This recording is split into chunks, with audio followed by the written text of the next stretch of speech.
மீசா டிவியின் தமிழ் பேசும் உறவுகளை அன்போடு வரவேற்றுக் கொள்கிறோம்.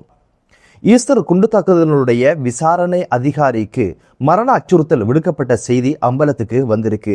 ஈஸ்டர் குண்டு தாக்குதலுடைய விசாரணைகள் துரிதப்படுத்தப்படுகின்ற இந்த சூழ்நிலையில மிக முக்கியமான ஒரு கட்டத்துக்கு இந்த ஒரு விசாரணை வந்திருக்கின்ற இந்த நிலையில தான் இப்படியான ஒரு மரண அச்சுறுத்தல் ஒரு மிக முக்கியமான ஈஸ்டர் குண்டு தாக்குதலுடைய விசாரணை அதிகாரிக்கு விடப்பட்டிருக்கு.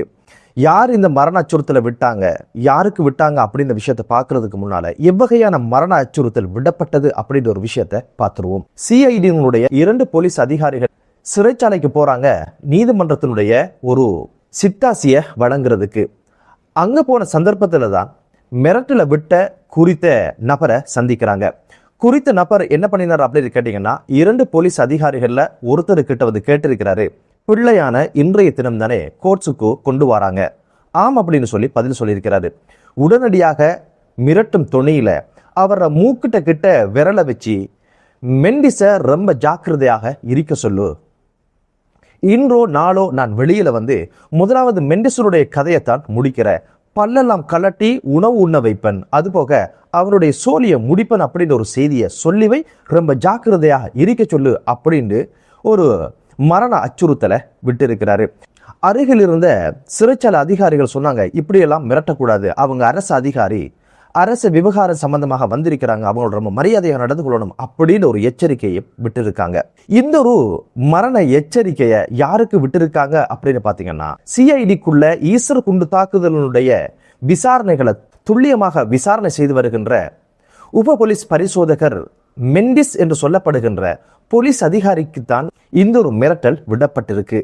இப்போது வந்து சுரேஷ் சலையினுடைய வழக்கு கொழும்பு கோட்டை நீதவான் நீதிமன்றத்தில் நடந்து வருது. இந்த ஒரு வழக்குல வந்து 2வது சந்தேக நபராக பெயரிடப்பட்டிருக்கிறவர் தான் இந்த மிரட்டலை விட்டிருக்கிறாரு. இவர் யார் அப்படின்னு பாத்தீங்கன்னா, மட்டக்களப்பு மாவட்டத்தினுடைய உளவு பிரிவினுடைய முன்னாள் ஓவைசியாக இருந்தவர், பொறுப்பு அதிகாரியாக இருந்த ஐபி சரத் சம்பந்த தான் இந்த மரண அச்சுறுத்தலை விட்டிருக்கிறாரு. எதற்காக மெண்டிஸ் அவங்களுக்கு இந்த மரண எச்சரிக்கையும் மரண அச்சுறுத்தலையும் விட்டிருக்கிறாரு அப்படின்னு கேட்டீங்கன்னா, அதுக்கான கதை இருக்கு. 5 வருடங்கள் வெளிவராத ஒரு உண்மையை தேடி கண்டுபிடிச்சு மோப்பம் பிடிச்சு விசாரணைக்கு உட்படுத்தி குறித்த ஐபியை கைது செஞ்சது வந்து உப போலீஸ் பரிசோதகர் மெண்டிஸ் அவங்க தான்.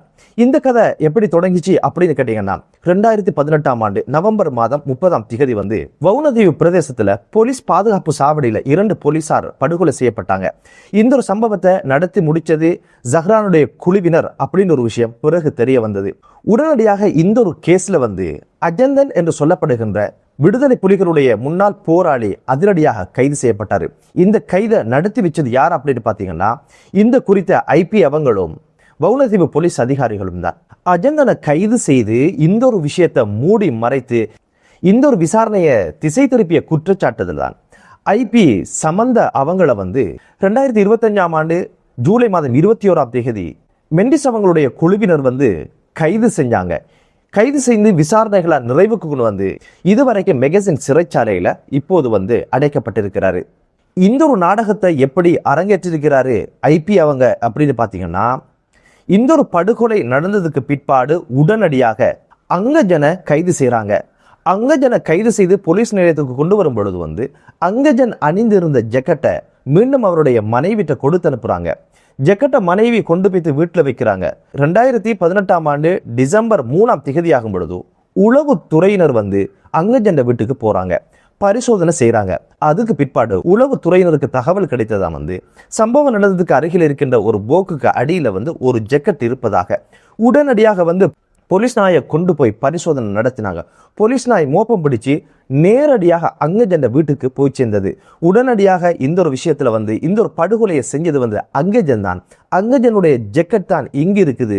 அந்த ஜெக்கெட்டை மோப்பம் பிடிச்ச நாய் வந்து அங்கஜன் வீட்டுக்கு போச்சு. அங்கஜன் தான் இந்த ஒரு படுகொலையை செய்திருப்பார் என்ற சந்தேகம் வலுக்க ஆரம்பிச்சு அந்த ஒரு விஷயத்தை வந்து அங்கஜனோட தள்ள கட்டியது வந்து ஐபி சரத் சம்பந்த அப்படின்னு ஒரு விஷயத்தை விசாரணைகள் மூலம் வெளியே கொண்டு வந்தது வந்து போலீஸ் அதிகாரி மெண்டிஸ். சிஐடியினுடைய விசாரணையில தெரிய வந்த ஒரு விஷயம் என்ன அப்படின்னு பாத்தீங்கன்னா, குறித்த ஜெக்கெட் வந்து அங்கஜன் அணிஞ்சிருந்தது. அது போலீஸ் ஸ்டேஷன் வரைக்கும் அவர் அணிஞ்சு வந்தாரு. ஐபி சரத் அவங்க தான் வந்து மீண்டும் அதை மனைவிட்ட கொடுத்து அனுப்பினாங்க. அதுக்கு பிறகு உளவுத்துறையினர் அங்கு வீட்டை சோதனையிட போனவங்க தான் அதை கச்சிதமாக எடுத்துட்டு வந்து போக்கு கடியில போட்டு மோப்பனாயை போட்டு அங்கஜன் தான் இந்த கேஸ்ல சம்பந்தப்பட்டவர் என்ற ஒரு விஷயத்தையும் ஒரு மாயையும் உருவாக்கி ஜஹ்ரான் குழுவினர் செய்த இந்த கொலையை மூடி மறைத்து அந்த விசாரணையை திசை திருப்புறார் என்ற குற்றச்சாட்டுல தான் உப போலீஸ் பரிசோதகர் மெண்டிஸ் அதிரடியாக ஐபி சரத் அவங்களை கைது செய்து சிறைக்கு அனுப்பி வச்சாங்க. இந்த கடுப்பின் காரணமாகத்தான் இவரை பழிதிப்பதற்கான மரண எச்சரிக்கையும் மரண அச்சுறுத்தலையும் ஐபி சரத் அவங்க விட்டிருக்காங்க. இந்த வவுனதீவு படுகொலை சம்பந்தமாக ஏழவே பிள்ளையானுக்கு தெரியும் அப்படின்ற ஒரு விஷயத்தை ஆசாத் மௌலானோட வாக்குமூலத்துல தெரிவிச்சிருந்தாரு. இப்படியான ஒரு சம்பவம் நடக்கும் அப்படின்னு ஒரு விஷயத்த முன்கூட்டியே ஆசாத் மௌலானுக்கு பிள்ளையான் சொல்லி இருந்தாராம்.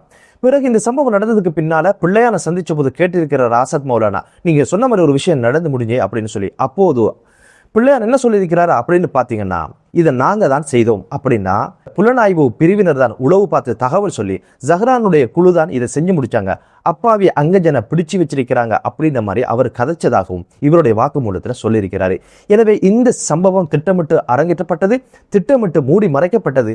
ஜஹ்ரான் குழுவினர் செய்த ஒரு விஷயத்தை மூடி மறைப்பதற்காகத்தான் அங்கஜன் கைது செய்யப்பட்டாரு, விடுதலை புலிகள் மீண்டும் உருவாயிட்டாங்க அப்படின்னு ஒரு மாயை காட்டுவதற்கு. அப்படியாக இருந்தா இவங்களை திட்டமிட்டு ஜஹ்ரானை செய்ய வச்சாங்களா, அல்லது ஜஹ்ரான் செஞ்ச விஷயத்தை எதற்காக இவங்க மறைக்க நினைக்கிறோம், இவங்களுக்கும் ஜஹ்ரான் குழுவுக்கும் என்னதான் சம்பந்தம் அப்படின்னு பல்வேறு கேள்விகள் எழுந்ததுனாலதான் இப்போது அதுக்கான விடை காணும் விதமாக இந்த ஒரு விஷயத்தை தேடி பிடிச்சு மோப்பம் பிடிச்சு உப போலீஸ் பரிசோதகர் மெண்டிஸ் அவங்க விசாரணை நடத்தி குறித்த ஐபி அவங்களை கைது செஞ்சிருக்கிறாங்க. யாருக்காக நீங்க செஞ்சீங்க, யார் தேவைக்காக இதை செஞ்சீங்க, உங்களுக்கு மேல பிள்ளையான் இருந்தாரா, பிள்ளையானுக்கு மேல சுரேசலை இருந்தாரா, அதுக்கு மேல கோட்டாபாய ராஜபக்ச போன்றவங்க இருந்தாங்களா அப்படின்னு பல்வேறு விஷயங்களை நிச்சயமாக தேடி கண்டுபிடிப்பாங்க. இவர் தான் மரண அச்சுறுத்தலை விட்டாரு, இப்படியான மரண அச்சுறுத்தலை விட்டாரு அப்படின்னு சொல்லி இப்போது கோட்டை நீதவான் நீதிமன்றத்தில் அறிக்கை சமர்ப்பிக்கப்பட்டிருக்குது. இது குறித்த விசாரணைகளும் எதிர்வரும் காலங்களில் துரிதப்படுத்தப்பட்டு இதுக்கான வழக்கம் நிச்சயமாக பதிவு செய்யப்பட்டு இதையும் எதிர்கொள்கின்ற ஒரு சூழ்நிலை தான் ஐபி சரத் சமந்தா அவங்களுக்கு ஏற்பட்டிருக்கு. பொறுத்து பார்க்கலாம் இந்த ஒரு விஷயத்துல என்னென்ன விஷயங்கள் நடந்து முடிய போகுது. உப போலீஸ் பரிசோதகர் மெண்டிஸ் யாரு அப்படின்னு பாத்தீங்கன்னா, சானி அபேசேகர அவரோடு இணைந்துதான் இவர் சிஐடியில பணியாற்றி இருக்கிறாரு. பல்வேறு கேஸை கச்சிதமாக முடிச்சு கொடுத்திருக்கிறாரு, விசாரணைகளை துல்லியமாக நடத்தியிருக்கிறாரு, எந்த அச்சுறுத்தலுக்கும் அஞ்சாதவர். இப்படி பல்வேறு விசாரணைகள் நடத்தியதன் காரணமாக தான் பல்வேறு காலகட்டங்களில் இவர் பழிவாங்கப்பட்டார் அப்படின்ற விஷயம் இப்போது பேசப்படுது. பிறகு சிஐடியிலிருந்து இடமாற்றம் பெற்று வேறொரு இடத்துல பணியாற்றி கொண்டிருக்கின்ற சூழ்நிலையில தான் 2020 ஆண்டு சிசிடி பிரிவினர் இவருக்கு போன் பண்ணி நாளைக்கு விசாரணைக்கு வாங்க அப்படின்னு சொல்லியிருக்கிறாங்க மெண்டிஸுக்கு. மெண்டிஸ் என்ன சொல்லியிருக்கிறார் அப்படின்னு கேட்டீங்கன்னா, நாளை தினம் வருவதற்கான வாய்ப்புகள் கிடையாது, மறுதினம் வருகிறேன் அப்படின்னு சொன்னதுக்குனுங்க, பரவாயில்ல வாங்க, கைது செய்யப்படுவீங்க அப்படின்னு ஒரு எச்சரிக்கையும் விட்டுருந்தாங்க.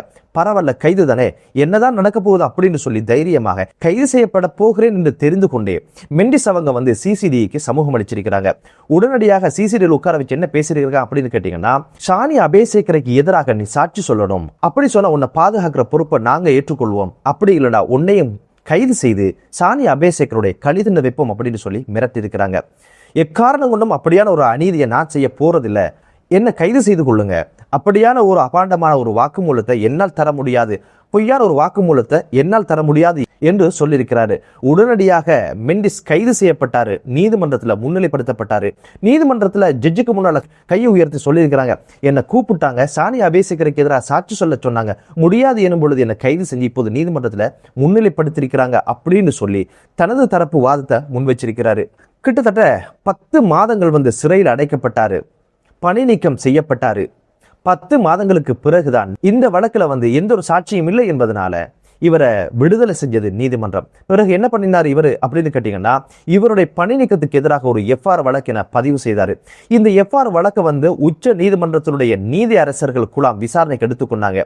அந்த குழுவுல நீதி அரசர் ஜெயந்த ஜெயசூரிய அவங்க இருந்திருக்கிறாங்க. இந்த வழக்கு விசாரணைக்கு எடுத்துக்கொள்ளப்பட்ட போது நீதி அரசர் ஜெயந்த ஜெயசூரிய அவங்க என்ன சொன்னாங்க அப்படின்னு கேட்டீங்கன்னா, நான் இதிலிருந்து விலகிக் கொள்கிறேன் என்று சொல்லியிருக்கிறாரு. அதற்கான காரணம் என்ன அவர் சொன்னார் அப்படின்னு கேட்டீங்கன்னா, இந்த குறித்த அதிகாரிக்காக சேவை நலன் பாராட்டி பல்வேறு வாழ்த்துக்களை நானே தெரிவிச்சிருக்கிறேன்.